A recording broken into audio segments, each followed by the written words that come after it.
اور سر دبا دب لوگوں کی بھرتیاں ہوتی ہیں. آپ نے دیکھا کہ پی آئی اے کس طرح ختم ہو گیا کیونکہ اس میں اتنے لوگوں کی بھرتیاں ہوئی. میں نے لاسٹ ٹائم بھی آپ کے گوش گزار کیا تھا سر کہ پی آئی اے 2 سال سے نہیں جا رہا, نہ یو کے جا رہا ہے, اور یو کے میں, لنڈن میں, برمنگم میں, مینچسٹر میں اس وقت آپ کے اسٹیشن مینیجرز بھی ہیں, آپ کے ان کے ساتھ باقی عملہ بھی ہے جن کو کہ تنخواہیں بھی ملتی ہیں اور الاؤنسز بھی ملتے ہیں. اور میں ایک اور آپ کے گوش گزار کرنا چاہوں گی, میں نے ایک سوال پوچھا تھا سینٹ میں ہی کہ کتنی پرکس پریویلیجز ملتی ہیں, تو مزے کا یہ جواب آیا کہ جو ہمارے یہ کمرشل اٹیچیز کے حوالے سے آیا تھا, جو کمرشل اٹیچیز ہمارے دوسرے ملکوں میں ہیں, اس میں یہ جو انہوں نے انیکشر دیا تھا اس میں سیلری تو انہوں نے روپوں میں دی ہے 189,000 روپیز, لیکن جو فورن الاؤنس ہے کمرشل اٹیچیز کا ملک سے باہر وہ ڈالرز میں ہے. جو فورن الاؤنس ہے وہ $4,189 ہے. اس کو آپ کنورٹ کریں سر 300 یا 290 کے سے اس کو جب ملٹیپلائی کرتے ہیں تو یہ 12 لاکھ روپے بنتا ہے. لیکن اس کو ہمارے بڑے سمجھدار جو فورن منسٹری کے جو فائنانس منسٹری کے لوگ ہیں انہوں نے ڈالرز میں دیا ہے. اس کے آگے ایک انٹرٹینمنٹ الاؤنس لکھا ہے جو $1,900 ہے, وہ بھی 6 لاکھ روپے بنتا ہے. تو اب آپ دیکھیں کہ جس کمرشل اٹیچی کی تنخواہ 2 لاکھ روپے کم ہے وہ 6 اور 12 18 لاکھ روپے وہ لے رہا ہے کمرشل اٹیچی ہونے کے حوالے سے, اور 52 کمرشل اٹیچیز ہیں. یہ اسی سوال کے جواب میں ہماری منسٹری سے یہ آیا تھا. تو یہ کس قسم کا ظلم ہے سر, اور کوئی پوچھنے والا یہاں پہ نہیں ہے.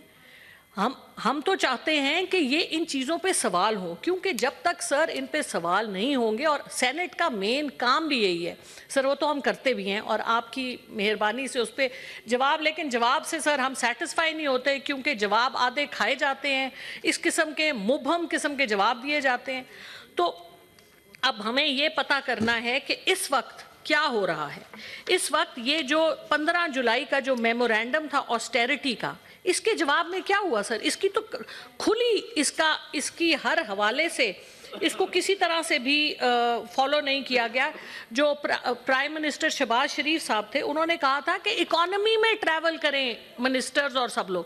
ہم نے تو نہیں دیکھا کہ کوئی اکانومی میں گیا. بلاول بھٹو صاحب کے بڑے بہت زیادہ ٹرپس ہوئے ایز فارن منسٹر, اس کا کوئی حساب کس حساب سے یہ پیسے خرچ ہوتے ہیں سر؟ جو عام آدمی پاکستان کا جس کے لیے پیسے اپنا ٹیکس دیتا ہے, فون پہ بھی ٹیکس دیتا ہے, دودھ پہ بھی ٹیکس دیتا ہے, بجلی پہ بھی ٹیکس دیتا ہے, اور اب ہوا پہ ٹیکس نہیں ہے وہ بھی اب ڈال دیں گے. تو یہ کس قسم کا یہاں پر طریقہ چل رہا ہے, اور یہ فائنانس منسٹری کیوں نہیں اکاؤنٹیبل؟ اس قسم کے ایف بی آر جب نوٹسز ایشو کرتا ہے تو اس کے اوپر ایکشن کیوں نہیں لیا جاتا؟ Thank you sir.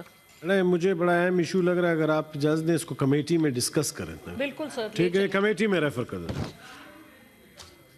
Hare committee میں دنیش سے تم کہتے ہو مجھے بھیج دو.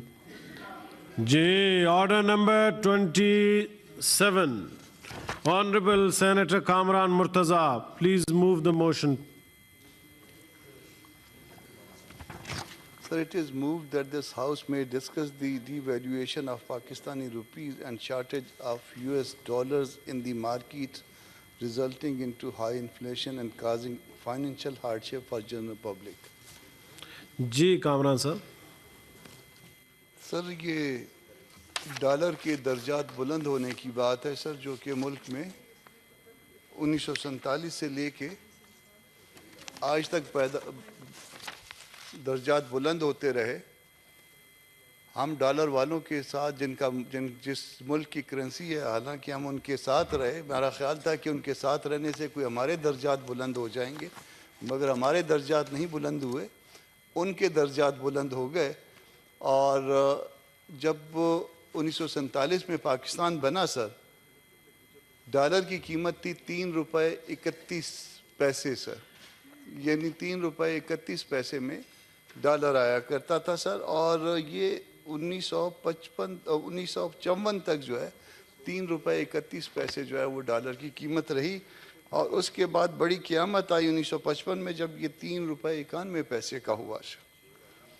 اور پھر اس کے بعد 1956 میں 4 روپے 76 پیسے کا ہوا اور 4 روپے 76 پیسے سے یہ ڈالر چلتا رہا اور 4 روپے 76 پیسے جو ہے 1971 میں جب فال آف ڈھاکہ ہوا، جب مشرقی پاکستان کا سانحہ ہوا، اس وقت تک یہ ڈالر کی قیمت جو ہے وہ 4 روپے 76 پیسے برقرار رہی سر۔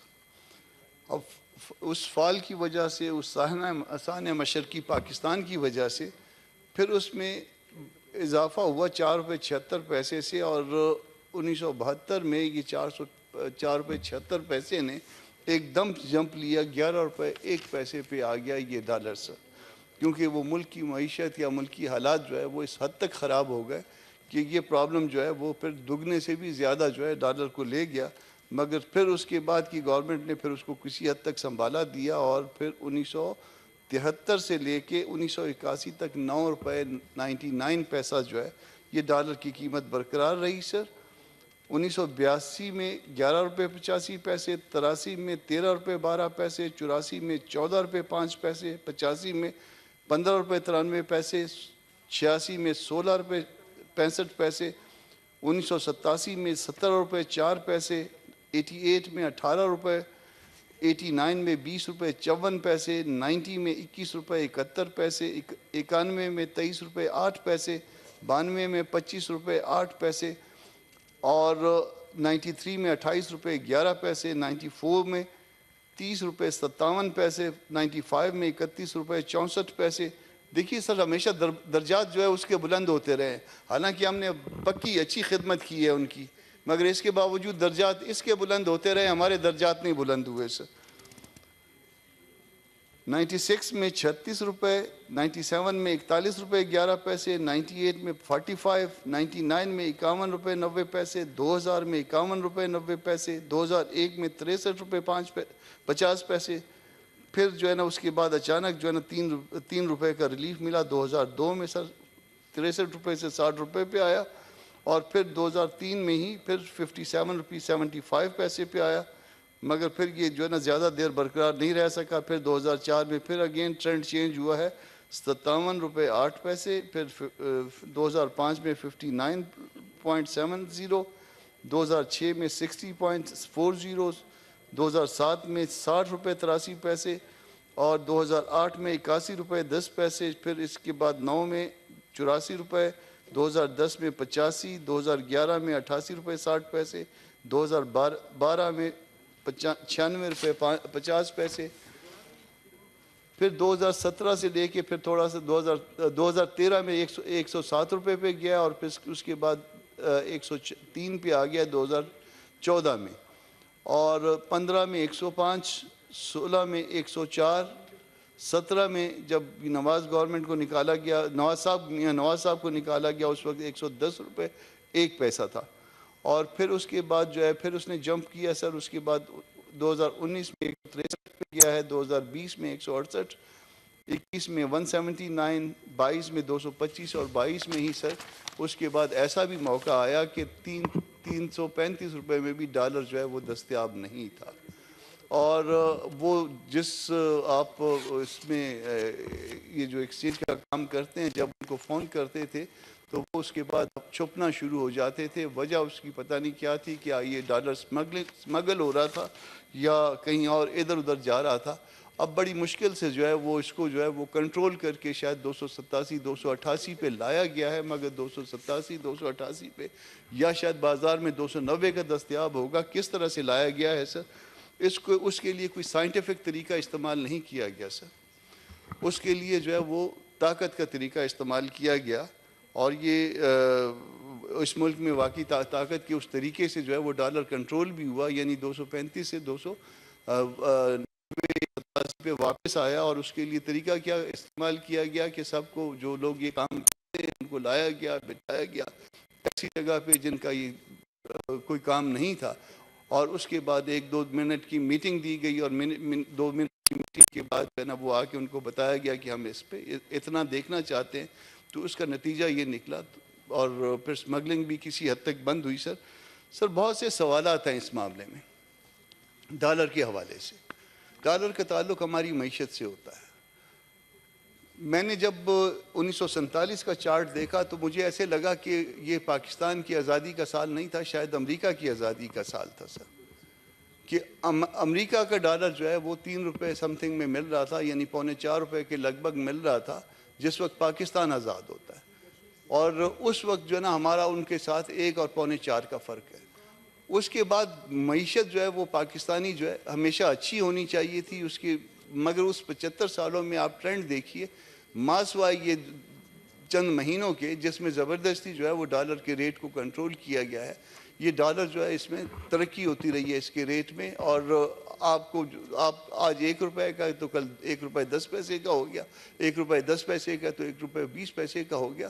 تو کیا کبھی اس ایشو پہ، اس معاملے پہ جو ہمارا فارن ایکسچینج ریٹ ہے، کبھی اس معاملے پہ کبھی بیٹھا گیا ہے، کوئی سائنٹیفک طریقہ کوئی اختیار کیا گیا ہے آج سے پہلے یا ایون آج بھی، اور جو طریقہ اختیار کیا گیا ہے کیا یہ مناسب طریقہ ہے؟ کیا اس طریقے کے ساتھ اس ڈالر ریٹ کو جو ہے وہ برقرار رکھا جا سکے گا؟